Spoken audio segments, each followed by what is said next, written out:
nílò wúrà tàbí fàdákà. Èmi kò nílò ọrọ̀ ayé yìí fún tẹ́lọ́rùn ọkàn mi. Ṣùgbọ́n mo nílò Jésù. Àti gbogbo tó jẹ́, ó ló gbà mí là, tí mo fi wà láyé. Nígbà ìdánwò, òun ni mo nílò, Jésù ni mo nílò. Nígbà gbogbo ọ̀nà dí, lákòókò ṣòro, nígbà tí ìjì bá dé, ó ń ṣètọ́jú mi.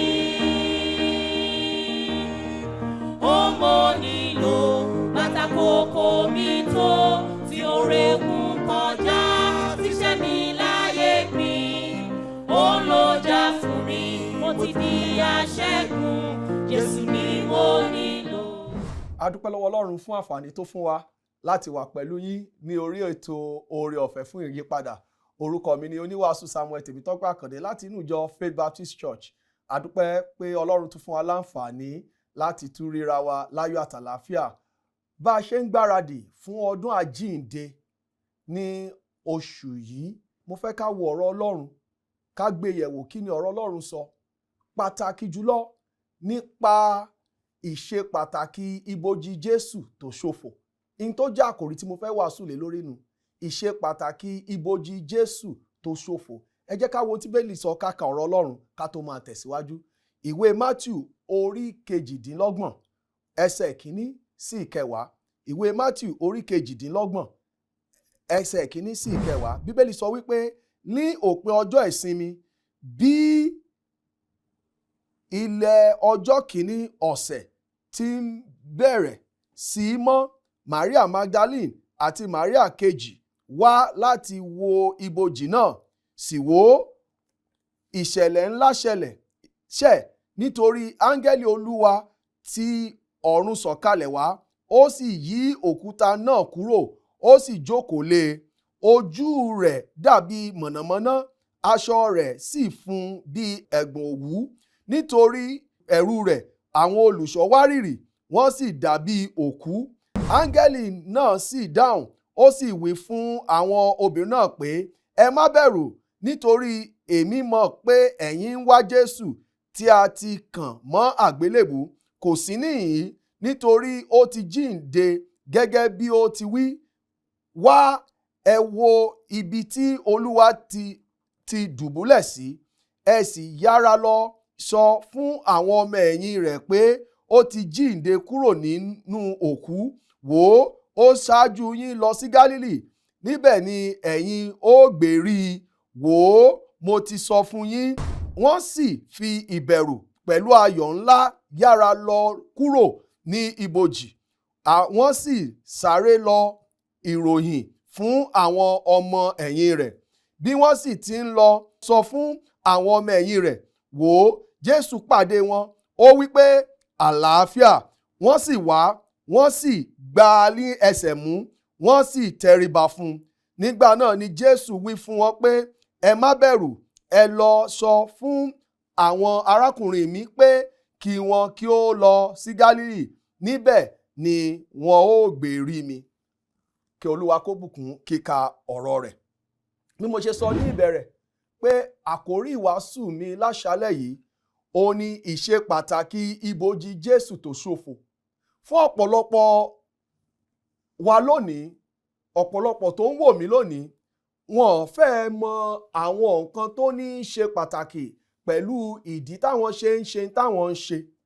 Ọ̀pọ̀lọpọ̀ ni ò tiẹ̀ mọ in tá ń pè ní ẹ̀kọ́ nípa Jésù. Wọn ò mọ ẹ̀kọ́ nípa ìkànmágbélébù Jésù. Wọn ò mọ ẹ̀kọ́ nípa sínsìn Jésù. Wọn ò mọ ẹ̀kọ́ nípa àjíǹde Jésù.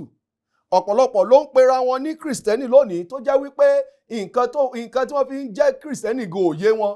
Àlòmíì kan ti gbàgbọ́ pé tí n bá ti lọ ṣọ́ọ̀ṣì tí mo sì padà dé, ó ti fi hàn pé mo jẹ́ Kìrìsìtẹ́nì nù.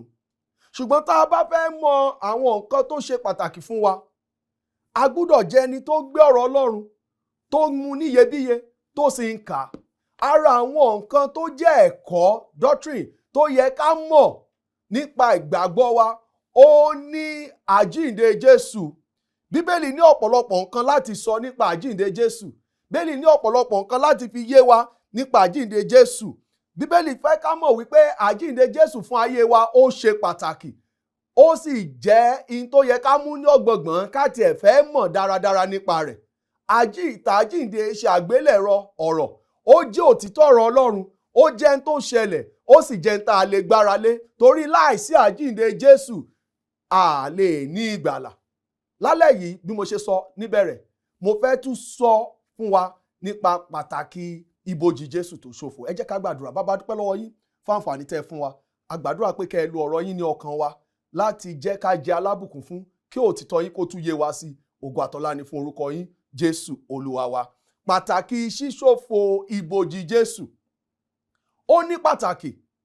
Bíbélì tiẹ̀ fi yé wa lọ́pọ̀lọpọ̀ ọ̀nà wípé tí a débẹ̀ tó bá ṣeé ṣe pé tí Jésù ò bá jí dìde, asán ni kí ni ìgbàgbọ́ wa.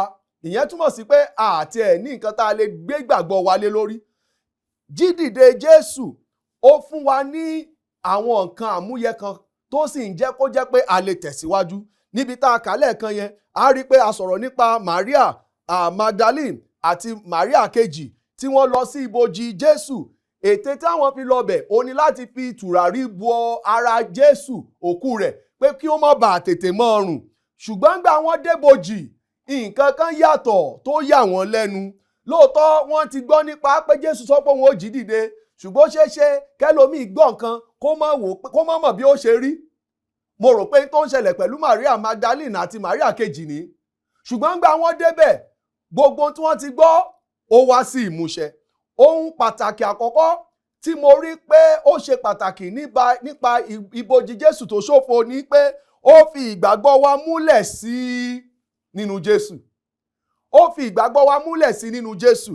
Ẹ wo ohun tí Bíbélì sọ ní ẹsẹ̀ ìkíní yẹn. Màá kà ẹsẹ̀ ìkíní, ìkarùn-ún, ìkẹfà àti ìkẹjọ. Bíbélì sọ pé ní òpin ọjọ́ ìsinmi, bí ilẹ̀ ọjọ́ kìíní ọ̀sẹ̀ ti ń bẹ̀rẹ̀ sí mọ́, Maria Magdalene àti Maria kejì wá láti wo ibojì náà. Áńgẹ́lì náà sì dáhùn, ó sì wí fún wọn àwọn obìnrin náà pé ẹ má bẹ̀rù, nítorí èmi mọ̀ pé ẹ̀yin ń wá Jésù tí a kàn mọ́ àgbélébùú. Kò sí níhìn yìí, nítorí ó ti jí dìde gẹ́gẹ́ bí ó ti wí. Wá, ẹ wo ibi tí Olúwa ti dùbúlẹ̀ sí. Mo ka ẹsẹ̀ karùn-ún, mo ka ẹsẹ̀ kẹfà. Ẹ wá wo ẹsẹ̀ kẹjọ. Ó ní wọ́n sì fi ìbẹ̀rù pẹ̀lú ayọ̀ ńlá yára lọ kúrò ní ibojì.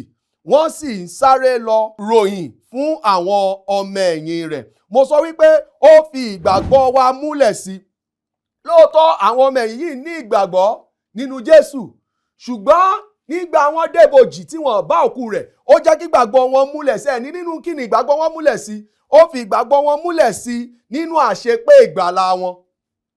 Kí n lò fún wa pé Jésù ò sí níbojì. Ó fi ìgbàgbọ́ wa múlẹ̀ sí nínú àṣepé ìgbàgbọ́ wa. Mo ti kà á ní ẹsẹ̀ ìkíní, mo kà karùn-ún, mo kà ìkẹjọ. Ṣùgbọ́n ẹ jẹ́ n tún sọ fún wa ní Bíbélì ṣe sọ. Ẹ wo ẹsẹ̀ ìkẹjọ. Ó ní wọ́n sì fi ìbẹ̀rù pẹ̀lú ayọ̀ ńlá yára lọ kúrò ní ibojì. Wọ́n sì sáré lọ ìròyìn fún àwọn ọmọ ẹ̀yìn rẹ̀. Ó fi ìgbàgbọ́ wọn múlẹ̀ sí pé Jésù jí dìde. Ó jẹ́ kí ọkàn wọn kó kún fún ayọ̀. Kò bà wọ́n lẹ́rù mọ́. Kò jẹ́ tó fún wọn ní wàhálà mọ́. Àjíǹde Jésù, pé Jésù ò sí níbojì lónìí, ó ń fi ìgbàgbọ́ wa múlẹ̀ sí pé Jésù tí ò sí níbojì yẹ o, in tó sọ nípa ara rẹ̀ ó wá sí ìmúṣẹ. Ó fi ìgbàgbọ́ wa múlẹ̀ sí pé in tó sọ nípa ìgbàlà wa ó wá sí ìmúṣẹ.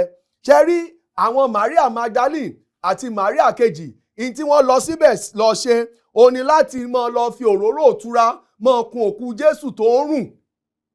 Ṣùgbọ́n nígbà tí wọ́n débẹ̀, ìbànújẹ́ wọn bá lọ. Ìgbà wọn kúrò ńbẹ̀ tí wọ́n débẹ̀, ayọ̀ ó ní lẹ́sẹ̀ kẹjọ yẹn, ayọ̀ ló kó ọkàn wọn. Bíbélì sọ pé wọ́n sì fi ìbẹ̀rù pẹ̀lú ayọ̀ ńlá. Ayọ̀ ńlá. Àwọn tó lọ síbojì láti lọ fi òróró òkúra tu òkú, bóyá tí ó ti mọ ọrùn. Nígbà wọ́n débẹ̀ ayọ̀ ńlá kún ọkàn wọn torí pé Jésù ò sí ní ibojì lónìí.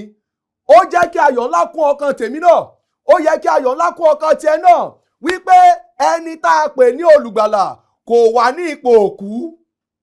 Àmọ́ sọ eléyìí lọ́pọ̀lọpọ̀ gbà pé ọ̀pọ̀lọpọ̀ olórí ẹlẹ́sìn òun ni wọ́n ti wá sáyé yìí tí wọ́n kú tí ibojì wọn wà ń bẹ̀. A lè lọ bẹ̀ wò, àwọn tó mọ̀ bẹ̀ ń wẹ̀ wò, ṣùgbọ́n Jésù lónìí kò ní ibojì tí egungun rẹ̀ wà ń bẹ̀. Hallelujah. Ìyẹn fi ọkàn wa balẹ̀ wípé iṣẹ́ àṣepé ìgbàlà wa ó ti wá sí kíni ìmúṣẹ.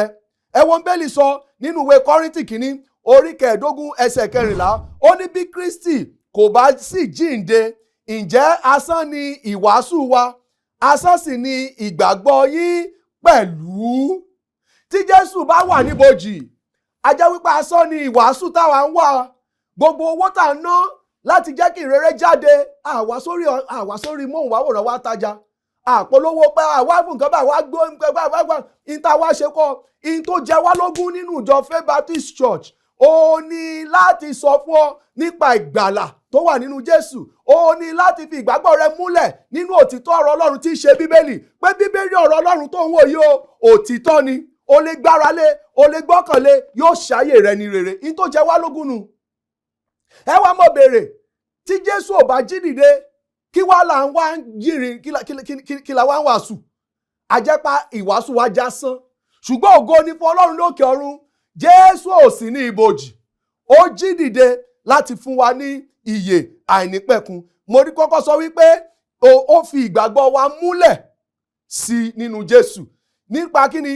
Ipa àṣepé ìgbàlà wa. Ìyẹn túmọ̀ sí pé nínú àṣepé iṣẹ́ ìgbàlà wa pé Jésù tó jí dìde yìí ó fún wa ní ìdánilójú pé lọ́jọ́ kan náà báwa náà bá tiẹ̀ kú, á jí dìde pẹ̀lú rẹ̀. Bẹ́ẹ̀ni sọ pé Jésù sọ pé èmi ni àjíǹde àti ìyè. Ìyẹn túmọ̀ sí pé òun ló ní ìyè, òun ló ní àjíǹde. Bó bá wá jẹ́ páwa náà kú láyé yìí, Bíbélì sì ṣàlàyé fún wa ń pa rẹ̀ pé bá a bá tiẹ̀ kú, á tún yè. Orin kan wà tá a mọ́ kọ́ pé Jésù yè títí ayé, ẹ̀rù ikú kò bá mi mọ̀, Jésù yè nítorí náà, ìsà òkú kò ní pa mọ́, hallelujah. Nígbà tí Jésù yè, torí pé Jésù yè, èmi náà mọ̀ pé màá yè, èmi náà mọ̀ pé ẹ̀rù ikú kò bà mí mọ́. Ṣé rọ́pọ̀lọpọ̀ lẹ̀rù ikú ń bà? Lóòótọ́ kò sẹ́ni tó fẹ́ kú, èmi náà ò fẹ́ kú o. Ṣùgbọ́n ẹ̀rù ikú pé tí n bá kú, ibo ni màá lọ? Ibo ni màá lọ lẹ́yìn ikú? Ṣé mi nìkan kọ́ ni màá dá wà nínú ibojì? Báwo ni ó ṣe rí? Ìyẹn ò bà mí mọ́, nítorí pé kí ni? Jésù yè, ibojì rẹ̀ ṣófo, tó fi yé mi wípé ó ní agbára láti fún èmi náà ní ìgbàlà tí n bá gbàgbọ́ gẹ́gẹ́ bí olùgbàlà mi. Ìṣe pàtàkì ìṣófo ibojì Jésù. Ó fi ìgbàgbọ́ wa múlẹ̀ nínú àṣepé ìgbàlà wa. Kejì tí mo tún rí níbẹ̀ òun ni wípé kò ṣe pé ó kàn fi ìgbàgbọ́ wa múlẹ̀ nínú àṣepé ìgbàlà wa nìkan, ó tún fi ìgbàgbọ́ wa múlẹ̀ nínú òtítọ́ ọ̀rọ̀ rẹ̀. Ó fi ìgbàgbọ́ wa múlẹ̀ nínú ọ̀rọ̀ Jésù, òtítọ́ ọ̀rọ̀ Jésù. Ẹ wo ohun tí Bíbélì sọ nínú ìwé Mátíù orí 28 ẹsẹ̀ 6 yẹn. Bíbélì sọ pé kò sí níhìn-ín nítorí ó ti jíǹde gẹ́gẹ́ bí ó ti wí. Wá ẹ wo bí tí Olúwa ti dùbúlẹ̀ sí. Ó ní kò sí níhìn-ín, ó ti jíǹde gẹ́gẹ́ bí ó ti wí. Ìyẹn túmọ̀ sí pé bí Jésù ṣe sọ bẹ́ẹ̀ náà ló rí. Mi mọ̀ bóyá tí mo sọ yé wa. Ó fi ìgbàgbọ́ wa múlẹ̀ nínú ọ̀rọ̀ Jésù pé tí Jésù bá sọ bẹ́ẹ̀ náà ni yóò rí. Jésù sọ fún wa wípé òun fún wa ní ìyè àìnípẹ̀kun. Ó là ní ṣègbé láéláé. Ó ní kò sí ohunkóhun tí ó já wa gbà kúrò lọ́wọ́ rẹ̀. Ìyẹn túmọ̀ sí pé tí n bá gbàgbọ́ gẹ́gẹ́ bí olùgbàlà mi, ọ̀rọ̀ rẹ̀ tó sọ nípa ìgbàlà mi bẹ́ẹ̀ náà ló rí. Àjíǹde Jésù, ìgbé adébojì Jésù ó ṣófo, ó fi ọ̀pọ̀lọpọ̀ nǹkan múlẹ̀. Ó sọ fún wa nípa àṣepé ìgbàlà wa, ó ń fi múlẹ̀ fún wa nínú ọ̀rọ̀ rẹ̀ pé kò sí kíú nínú ọ̀rọ̀ Jésù tí yóò lọ láìṣẹ. Jésù sọ nínú ìwé Jòhánù orí 11 ẹsẹ̀ 15, ó sọ fún Màtá pé Jésù wí fún pé èmi ni àjíǹde àti ìyè, ẹni tí ó bá gbà mí gbọ́ bí ó tilẹ̀ kú yóò yè. Ẹ wo ẹni tó pera rẹ̀ ní àjíǹde àti ìyè tó ń sọ fún àwọn èèyàn pé tẹ́ bá gbà mí gbọ́ bẹ́ẹ̀ tilẹ̀ kú ẹ yè, kí wọ́n wá débi ibojì rẹ̀ lọ́jọ́ kẹta kí wọ́n bá kó ti mọ̀ ọ̀run. Ṣé àgbàrú ọ̀rọ̀ ẹni bẹ́ẹ̀ gbọ́? Ṣé èèyàn ò ní sọ wípé èké lélẹ̀ èèyàn ò gbúdọ̀ gbélé ìgbọ́mọ, èèyàn ò gbúdọ̀ tẹ̀lé lè? Téèyàn bá tẹ̀lúrú eléyìí èèyàn ibi téèyàn ó ti bára rẹ̀ ò ní í dáa. Ẹni tó sọ ó ní òun ṣe ẹ wo ohun tó wà stake, ẹ wo ohun tí ò bá ṣẹlẹ̀ pẹ̀lú Maria Magdalene àti Maria kejì, kí wọ́n débẹ̀ kí wọ́n máa fi òróró kun ara Jésù lára, kí wọ́n kàn wá rántí pé onímọ̀ lọ́jọ́ kẹta Jésù tó mọ̀ lóhun ó jí dìde mọ̀ ni olómọ̀ wà nú òkú yìí. Báwo ni ò bá ṣe rí? Ìyẹn túbọ̀ sí pé ẹ wo ọ̀rọ̀ rẹ̀ tó sọ kò wá sí ìmúṣẹ. Tí ò bá sì lè wá sí ìmúṣẹ, gbogbo ohun tó sọ nípa ìyà nípẹ̀kun, gbogbo ohun tó sọ nípa àdúrà, gbogbo ohun tó sọ nípa ìgbé ayé onígbàgbọ́, gbogbo ohun tó sọ nípa ọ̀rọ̀ rẹ̀ kò ṣeé gbára lẹ́nu. Ṣùgbọ́n torí pé Jésù jí dìde, a lè gbára lé ọ̀rọ̀ rẹ̀. Ó fi múlẹ̀ fún wa wípé in tó sọ bẹ́ẹ̀ náà ló rí. Àwọn èèyàn mọ̀ ní pé ọ̀rọ̀ Ọlọ́run bà mí, ẹ̀rọ Ọlọ́run bà mí. Ohun tó bá ti pinnu lọ́kàn rẹ̀ kò sẹ́dá tó lè dá dúró. Ẹ jẹ́ n tún yí padà kí n sọ pé ọ̀rọ̀ tí Ọlọ́run bá ti sọ kò sẹ́ni tó lè yí padà, kò sí ní tó lè yí padà. A lè gbára lé. A rí pàtàkì pé ibojì Jésù ṣòfò. Pàtàkì rẹ̀ àkọ́kọ́, mo sọ fún wa wípé ó fi ìgbàgbọ́ wa múlẹ̀ sí nínú Jésù. Ìgbàgbọ́ wa múlẹ̀ sí nípa kíni? Nínú àṣepé ìgbàlà wa. Nípa kíni? Nínú ọ̀rọ̀ òtítọ́ rẹ̀ pé tí Jésù bá sọ bẹ́ẹ̀ a lè gbàgbọ́. Ó jí dìde lákọ̀ọ́kọ́, ó sọ fún mi pé in tó sọ pé iṣẹ́ ṣe rí ngbà tí Jésù sọ pé ó parí un, kò é ṣe pé ó kàn sọ pé ó parí mo ti kú. Ṣe mọ̀ pé tí àwọn èèyàn bá wà lọ́sípítù tó bá fẹ́ kú àbí nǹkan níbi táwọn ẹlòmíràn wà tó bá ló parí, ìyẹn túmọ̀ sí ó tán nu. Ṣe rí tó parí ní Jésù sọ fún wa nu, iṣẹ́ ìgbàlà wa parí nu. Ìyẹn nígbà tó jí dìde ó fi yé wa pé kì í ṣe pé ó parí ó tán. Ó fi yé wa pé iṣẹ́ ìgbàlà wa parí torí ó jí dìde lọ́jọ́ kẹta, kì í ṣe ẹ̀mí rẹ̀ ló parí. Ẹ̀kejì, ó fi yé wa pé ìgbà tó pera rẹ̀ láàjíǹde àti ìyè nínú ọ̀rọ̀ rẹ̀, pé ọ̀rọ̀ tí Jésù sọ a lè gbàgbọ́. Lálẹ́ yìí mi ì mọ bí tíwọ náà dúró lé lórí. Mi ì mọ̀ bóyá o ti gbọ́ pa àjíǹde Jésù, o ti gbọ́ pa bojì tó ṣòfò, o ti gbọ́ pé Jésù ń gbàlà, o ti gbọ́ pé Jésù nìkan ni ọ̀nà sí ìyè. Mi ì mọ̀ tó gbàgbọ́ pa Jésù. Ṣùgbọ́n jẹ́ kí n sọ fún torí pé adé ibojì Jésù àbá Jésù ń bẹ̀, ó ń jẹ́ kí ó yé mi wípé ìwọ náà lè gbà á gbọ́ gẹ́gẹ́ bí olùgbàlà rẹ̀. Ó lè gbọ́ ọ̀rọ̀ rẹ̀ gbọ́. Jésù sọ pé èmi ni àjíǹde àti ìyè. Bẹ́ẹ̀ni sọ pé Jésù sọ pé èmi ni ọ̀nà, òtítọ́ àti ìyè. Ẹnikẹ́ni ò lè dé ọ̀dọ̀ bàbá bí kò ṣe nípasẹ̀ mi. Ó lè gbọ́ ọ̀rọ̀ yẹn gbọ́. Ọ̀rọ̀ tó sọ nípa pé òun ó kú, á sin òun ó jí dìde, ó wá sí ìmúṣẹ, ó kú, á sí, ó sì jí dìde. Ọ̀rọ̀ tó ń sọ wípé ẹnikẹ́ni tí ò bá gba ọmọ gbọ́ kì yóò rí ìyè, bẹ́ẹ̀ náà ni tó ò bá gbàgbọ́ ò ní ìyà nípẹ̀kun. Lálẹ́ yìí kí ló dé tó ṣe pinnu pa ìgbàlà rẹ? Kò sọ wípé mo mọ̀ pé ẹlẹ́ṣẹ̀ ni mi, mo mọ̀ pọ́run àpáàdì ló tọ́ sí mi, mo sì gbàgbọ́ pé Jésù san gbèsè ẹ̀ṣẹ̀ mi. Kò sì sọ pé Jésù Olúwa mo fẹ́ gbọ̀gbọ́ gẹ́gẹ́ bí olùgbàlà mi.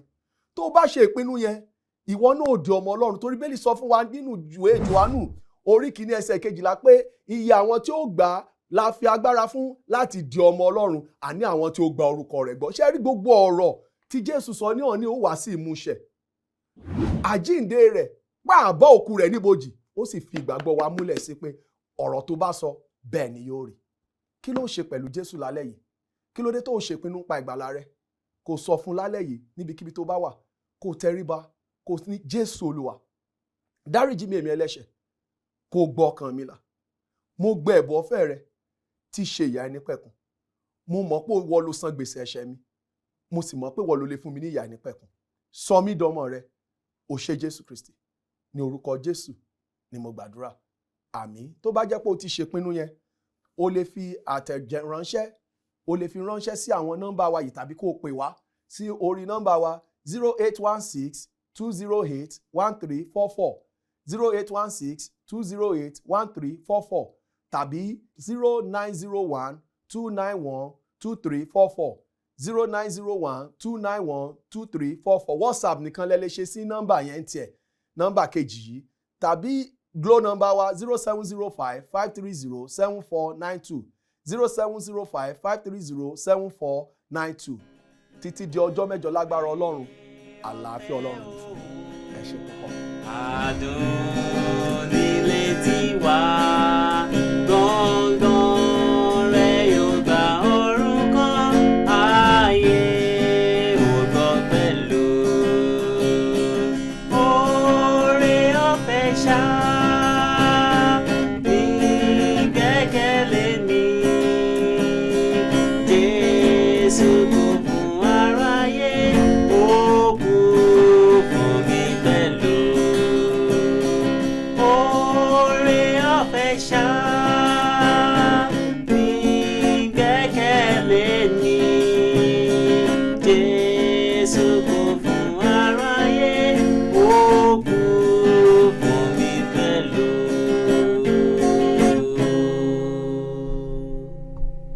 Ẹ gbọ́, ta ló ń jayé? Ta ló ń jayé? Olórin kan sọ wípé alówó má jayé, ẹ̀yin lẹ mọ̀. Àwọn tó jayé lánàá dà, wọ́n ti kú wọ́n ti lọ. Ta ló ń jayé? Lọ́pọ̀lọpọ̀ ọgbà ẹ rí táwọn èèyàn mọ̀ sọ wípé ó jẹ́ jayé orí ẹ̀, ó jẹ́ lọ jayé, ò ní jayé, àti pé tó o bá jayé ayé ó kàn jẹ́ ọmọ ayé. Ọ̀pọ̀lọpọ̀ oríṣiríṣi nǹkan òun là ń gbọ́. Ìbéèrè mi wá ní pé ta ló ń jayé? Ṣé èèyàn ló ń jayé ni? Àbáyé ló ń jẹ èèyàn? Ṣé ìwọ ló ń jayé? Àbáyé ló ń jọ? Bíbélì ó ń fi ọ̀pọ̀lọpọ̀ nǹkan múlẹ̀ nípa táwọn èèyàn ń pè ní ọ̀rọ̀ ayé jíjẹ. Ṣùgbọ́n tí mo fẹ́ béèrè ní pé tí mo fẹ́ sọ kí n tó débẹ̀ ká tó ka ọ̀rọ̀ Ọlọ́run, ó ní pé ká tiẹ̀ wò lónìí. Gbogbo àwọn tí wọ́n ń sọ pé jayé, máa jayé òní, mi ò mẹ̀yìn ọ̀la o, lónìí ń jayé bó ṣe wù mí. Ọ̀pọ̀lọpọ̀ nǹkan tí wọ́n ń sọ nípa ọ̀rọ̀ ayé jíjẹ, òun ni nípa ọtí mímu, nípa obìnrin kíkó, nípa ìranù ṣíṣe, nípa àrédè òru. Gbogbo táwọn èèyàn fi ń sọ pé àwọn ń jayé náà nù, kò jù bá ń lọ. Kò fẹ́ sẹ́ni tó ń ṣèfẹ́ Ọlọ́run tó ń sọ wípé mò ń jayé, àbí bá àkọlà mọ́ rí. Tẹ́ bá rẹ̀ tó ń ṣèfẹ́ Ọlọ́run tó sọ pé kò ní sọ pé mò ń jayé, wọ́n máa ń jẹ́ kó dàbí ẹni wípé ẹni tó ń ṣèfẹ́ Ọlọ́run ò tiẹ̀ gbádùn ayé, kò tiẹ̀ nífọ̀kànbalẹ̀. Òun náà ni wọ́n fi máa ń lò fún ẹni tó bá ń gbégbé ayé tó wù ú bíi pé òun ló ń jayé. Ṣùgbọ́n ẹ jẹ́ ń sọ fún wa, kò sẹ́ni tó ń jayé, ayé ló ń jẹ èèyàn. Gbogbo àwọn tí wọ́n láwọn ti jayé lánàá, orí tí mo kọ́kọ́ fi bẹ̀rẹ̀ òun náà sọ wípé ó láwọn tó jayé lánàá dà, wọ́n ti kú wọ́n ti lọ. Mo ti rò pé yóò sọ wípé àwọn tó jayé lánàá wọ́n fìdí múlẹ̀ láéláé, àbí wọ́n gbádùn ara wọn, àbí wọ́n jìyà mọ́, àbáwọn nígbà wọn bá dọ̀run wọ́n wà ní Ọlọ́run ló ní jayé, mo ti gbádùn. Ṣùgbọ́n tó tún sọ náà ni pé wọ́n ti kú wọ́n ti lọ. Ta ló wá jayé o? Ṣáwọn wọn jayé? Àbáyé ló jẹ wọ́n? Torí pé àwọn ni ayé jẹ, wọn jayé. Wọ́n ti dẹni ilẹ̀, wọ́n ti dẹni yẹ̀pẹ̀, wọ́n gbégbé ayé fún Ọlọ́run, wọ́n mọ Ọlọ́run, wọ́n ṣèfẹ́ Ọlọ́run, wọ́n rí nǹkan tí wọ́n lè padà sí láti sọ gan páwọn ṣe. Nígbà àwọn èèyàn bá wo ìgbé ayé wọn, wọ́n kàn rí pé tó lóun kàn jayé náà ni ó mọ tí ó kóbìnrin, ó ṣèranù, ó rédè òru, ó lóun gbádùn ara rẹ̀. Yìí tí ìgbádùn wo ló wà nínú kéèyàn kọtí sára? Ìgbádùn wo ló wà kó ṣèranù tó jẹ́ pé òun náà níbẹ̀ náà ni ó ti kó àìsàn? Ìgbádùn wo ló wà nínú tí wọ́n ń pè ní ayé? Ayé wá dìgbò dákòókò kan, ayé jẹ wọ́n ti dẹnilẹ̀, nítorí gbogbo àti ẹni tó mọ òtítọ́ ọ̀rọ̀ Ọlọ́run tó ṣe àtẹni tí ò ṣe, ọjọ́ kan bọ̀ tá kú o, tá kúrò láyé o. Ṣùgbọ́n nǹkan tọ́rọ̀ Ọlọ́run jẹ́ ká mọ̀, ẹ wò ó tí Bíbélì sọ nínú ìwé Jòhánù kìíní orí 2 ẹsẹ̀ 15, ó ní ẹ má ṣe fẹ́ràn ayé tàbí ohun tí ń bẹ nínú ayé. Bí ẹnikẹ́ni bá fẹ́ràn ayé, ìfẹ́ ti Baba kò sí nínú rẹ̀. Nítorí ohun gbogbo tí ń bẹ ní ayé, ẹ mọ̀ gbọ́ o, ẹ rí pé tí mo sọ lẹ́ẹ̀kan nu, ohun gbogbo tí ń bẹ ní ayé, kí ló kọ́kọ́ pé? Ó ní ìfẹ́kúfẹ̀ẹ́ ara. Ìyẹn tún pé mo fẹ́ fún ara jẹ, ìtara mi fẹ́ ni mo fẹ́ fún. Ẹ̀kejì, àti ìfẹ́kúfẹ̀ẹ́ ojú, ìwòkuwò, oríṣiríṣi ẹni tó ojú mi bá rí mo fẹ́ lọ wo ohun tó wù mí. Àti ìrera àyà, ó ní kì í ṣe ti Bàbá bí kò ṣe ti ayé. Ẹ wá mọ̀ gbọ́, ẹsẹ̀ 17 ó ní ayé sì ń kọjá lọ àti ìfẹ́kúfẹ̀ẹ́ rẹ̀ ṣùgbọ́n nǹkan kan múnú mi dùn. Ó ní ṣùgbọ́n ẹni tí ó bá ń ṣe ìfẹ́ Ọlọ́run ni yóò dúró láéláé. Ìyẹn túmọ̀ sí wípé ìfọ̀kànbalẹ̀ wà fẹ́mi tí mo ṣèfẹ́ Ọlọ́run, ìfọ̀kànbalẹ̀ wà fún wọn tó ṣèfẹ́ Ọlọ́run. Ó lè gbádùn ayé ṣùgbọ́n kì í ṣe ayé jíjẹ níjẹ táwọn ń sọ. Ṣe ráwọn táwọn láwọn ń jayé o, èṣù ló ń jẹ wọ́n, ilẹ̀ ló ń jẹ wọ́n. In fact nígbà wọn bá tọ́ lọ́pọ̀lọpọ̀ gàgbà wọn bá dé koríta, nígbà wọn bá wo ẹ̀yìn ayé wọn gan, wọn ni àṣé mo kàn lo ayé mi mo sì pàdánù rẹ̀. Ṣùgbọ́n Bíbélì sọ wípé àwọn tó bá ṣe ìfẹ́ Ọlọ́run tí wọ́n fi ọkàn wọn sọ́dọ̀ Ọlọ́run ó ní wọ́n dúró láéláé. Ìyẹn túmọ̀ sí pé wọ́n jèrè láyé wọ́n tún jẹ lọ́run. Wò ó, kò sẹ́ni tó ń jẹ ayé, ayé ló ń jẹ èèyàn. Ẹ ṣé púpọ̀.